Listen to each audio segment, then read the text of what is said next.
முருகா சரணம். நாவில் சரஸ்வதி நற்றுணையாக காக்க காக்க கனகவேல் காக்க. எல்லோரும் எப்படி இருக்கீங்க? நான் அனிதா பேசுகிறேன் யூகேலேருந்து.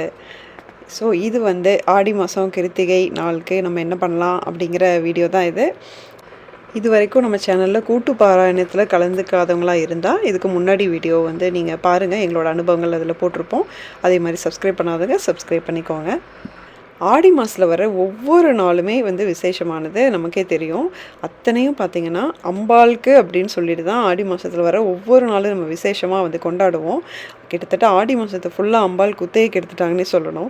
அந்த மாதிரி ஆடி மாதத்தில் வர கிருத்திகை நாள் அப்படிங்கிறனால தான் இது ரொம்ப ரொம்ப விசேஷம். பார்த்திங்கன்னா அம்பாளுக்கு அப்புறமா ஆடி மாதத்தில் நம்ம ரொம்ப விசேஷமாக கும்பிடக்கூடிய ஒரே கடவுள் முருக கடவுள் தான். அதனால தான் ஆடி கிருத்திகை ரொம்ப ரொம்ப சிறப்பானது. அதனால் எனக்கும் எப்படி தோணுச்சுன்னா, இது ரொம்ப ஸ்பெஷலாக என்ன பண்ண முடியும், முருகனுக்கு பிடிச்சமான எல்லா விஷயத்தையும் ஒட்டுக்கா எப்படி நமக்கு சேர்ந்து கொடுத்தா எப்படி இருக்கும் அப்படின்னு எனக்கு ஒரு ஆசை. ஏன்னா இந்த ஆடி கிருத்திகை பார்த்திங்கன்னா திங்கக்கிழமை மதியானம் 12:36ன்னு சொல்கிறாங்க, 12:40ன்னு சொல்கிறாங்க. அப்போ தொடங்கி செவ்வாய்க்கிழமை மதியானம் 12:40 வரைக்கும் இருக்குது அப்படிங்கிறாங்க. இப்போ 2 நாளில் வரதுனால எந்த நாளை நம்ம ரொம்ப சிறப்பாக எடுத்துக்கணும் அப்படின்னா, எந்த நாளில் சூரிய உதயம் வருதோ அந்த நாள் தான் நம்ம மிக முக்கிய நாளாக எடுத்துக்கணும். அதனால் செவ்வாய்க்கிழமை. நீங்கள் திங்கக்கிழமை முடிஞ்சால் நீங்கள் சாயந்தரம் கோயிலுக்கு போகலாம், இல்லை முடிஞ்சால் வீட்டில் நீங்கள் பூஜை பண்ணலாம். செவ்வாய்க்கிழமை கண்டிப்பாக நம்ம சில விஷயங்களை ரொம்ப விசேஷமாக பண்ணுறது நல்லது.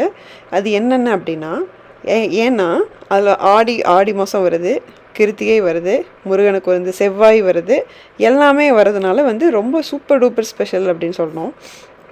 ஸோ நாம் இது என்ன பண்ணலாம், எனக்கு என்ன தோணுச்சுன்னு நான் சொல்கிறேன். ரொம்ப ஸ்பெஷலாக எப்படி பண்ணலாம் அப்படின்னு யோசிச்சு பார்த்தேன். அன்னைக்கு இப்போ வீட்டில் நமக்கு வேல் அல்லது முருகர் விக்கிரகம் இருக்கிறவங்க ஒரு பஞ்சாமிர்தத்தினால அபிஷேகம் பண்ணலாம். பஞ்சாமிர்தத்தையே நெய்வேத்தியமாகவும் வைக்கலாம் அப்படின்னு எனக்கு தோணுச்சு.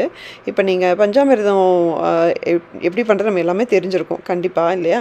ஸோ வாழைப்பழத்தை நம்ம நல்லா ஸ்மாஷ் பண்ணிவிட்டு அது கூட பேரிச்சம்பழம், கல்கண்டு, தேன், நெய், ஏலக்காய், வெல்லம் இதெல்லாம் சேர்ந்து கலந்தோன்னா பஞ்சாமிர்தம் ரெடி. ஸோ நம்ம பஞ்சாமிர்தம் ரெடி பண்ணிவிட்டு கொஞ்சம் நெய்வேத்தியத்துக்காக எடுத்து வச்சுட்டு மீதி இருக்கிற பஞ்சாமிரத்தில் கொஞ்சம் தாராளமாக பால் விட்டு கலந்து அது அபிஷேகம் பண்ணலாம் அப்படின்னு சொல்லி எனக்கு ஒரு ஆசை வந்தது. அதே மாதிரி பஞ்சாமிரதம் நெய்வேத்தியமாக வைக்கலாம் அப்படிங்கும்போது சரி, முருகனுக்கு இதெல்லாமே ரொம்ப பிடிச்சமான விஷயங்கள் அப்படின்னு தோணுச்சு. இது நீங்கள் முடிஞ்சால் இது செய்யுங்க. நானுமே முடிஞ்சால் தான் பண்ண போகிறேன், இதனோட ஆசை அதனால் அப்படின்னு சொன்னேன். கண்டிப்பாக பண்ணுவேனான்னு தெரியல. இல்லாத பட்சத்துக்கு எப்பவும் போல் ஒரு பால் அபிஷேகம் பண்ண முடியலன்னா அட்லீஸ்ட் நம்ம ஒரு நெய்வேத்தியம் வச்சாவது விளக்கேற்றி நம்ம கண்டிப்பாக அன்றைக்கி சாமி கும்பிடணும். அதனால் நீங்கள் முடிஞ்சால் இது மாதிரி செய்யுங்க. அதே மாதிரி முருகனுக்கு பிடித்த அந்த பஞ்சாமிர்த வண்ணம் அப்படிங்கிற அந்த பாட்டு நம்ம ஜஸ்ட்டு யூடியூப்பில் போட்டு கேட்கலாம் அப்படின்னு தோணுச்சு. ஸோ எல்லாமே அவருக்கு பிடிச்சதெல்லாம் ஒட்டுக்கா கொடுத்தா எப்படி இருக்கும், அந்த மாதிரி செய்யலாம் அப்படின்னு எனக்கு தோணுச்சு. அதே மாதிரி நீங்கள் சில பேர் குழந்தை இல்லாமல் கல்யாணம் நடக்கிறதுக்கு, உடம்புல பிரச்சனை இருக்கிறதுக்கு, நிறைய ரொம்ப நாளாக நடக்காத காரியமெல்லாம் மனசில் வச்சுருக்கிறவங்களுக்கு எல்லாமே உங்களோட உடம்பு நிலை ஒத்துழைத்தால் நீங்கள் அன்றைக்கி விரதம் இருங்க. அட்லீஸ்ட் காலையில் ஒரு வேளையாவது விரதம் இருந்துட்டு பால் பழம் நீங்கள் கண்டிப்பாக சாப்பிட்லாம். நீங்கள் மத்தியானம் சாப்பிடுங்க, இல்லைன்னா சாயந்தரமாக சாப்பிடுங்க. கண்டிப்பாக அது உடல்நிலை ஒத்துழைத்தால் மட்டுமே. ஒரு எக்ஸாம்பிளுக்கு என்னாலேயே விரதம் அப்படிங்கிறது இருக்க முடியாது. என்னால் ஒரு 1 hour கூட என் வயிற்று காய போட்டு இருக்க முடியாது. என்னோட உடம்பு ஒத்துழைக்காது. அதனால் நான் மற்றவங்களுக்காக தான் சொல்கிறேன். யாருனால முடியுதோ அவங்களுக்காக சொல்கிறேன். அதனால் விரதம் இருக்க முடிஞ்சால் அன்றைக்கி ரொம்ப ரொம்ப விசேஷம், விரதம் இருங்க. அதே மாதிரி கோயிலில் ரொம்ப கூட்டமாக இருக்கும். ஸோ முடிஞ்சால் கோயிலுக்கு போங்க. கோயிலுக்கு போகும்போது அந்த கோயிலில் அம்பாலும் இருக்கிற மாதிரி நீங்கள் ஒரு சேர தரிசனம் பண்ணீங்க அப்படின்னா இன்னும் ரொம்ப சிறப்பு வாய்ந்தது. அதனால் நீங்கள் அதுவும் முயற்சி பண்ணுங்கள். நான் சொன்னேன் அப்படிங்கிறதுக்காக ரொம்ப நீங்கள் மெனக்கெட வேணாம். நான் இது ஒரு ஐடியா, அதுக்காக சொல்கிறேன். யாருனால முடியுதோ, கூட்டம் இல்லாமல் இருந்தால் உங்கள் உடம்பு ஒத்துழைத்தால் அதெல்லாம் பண்ணுங்கள். அதே மாதிரி பாராயணம் அப்படின்னு வரும்போது கண்டிப்பாக நம்ம பூஜை பண்ணிவிட்டு எல்லோரும் பஞ்சாமிர்த மன்னம் கேட்கலாம். அது நமக்கு ரொம்ப ஈஸின்னு நினைக்கிறேன். அது கேட்கும்போதே என்ன பண்ணுங்கள், நீங்கள் 108 தடவை ஓம் சரவணபவ நம்ம எழுதிடலாம். போன வாரம் நம்ம பண்ணதே தான். அதே மாதிரி பூஜையும் போது ஓம் நமோ குமாராய நம அது நம்ம கண்டினியூ பண்ணலாம். இது ஆடி மாதத்தில் இருக்கிற மீதி 2 செவ்வாய்க்கிழமைக்கும் இந்த 2 விஷயங்களும் நம்ம பண்ணலாம் கண்டிப்பாக.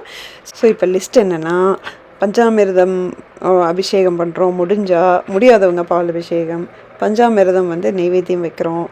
நெய்வேத்தியம் வச்சு பூஜை முடிச்சுட்டு ஓம் நமோ குமாரநாயம 108 தடவை, அப்புறம் பஞ்சாமிர்த மன்னம் பாட்டு போட்டு விட்டுட்டு 108 தடவை ஓம் சரவணபவ எழுதுகிறோம்.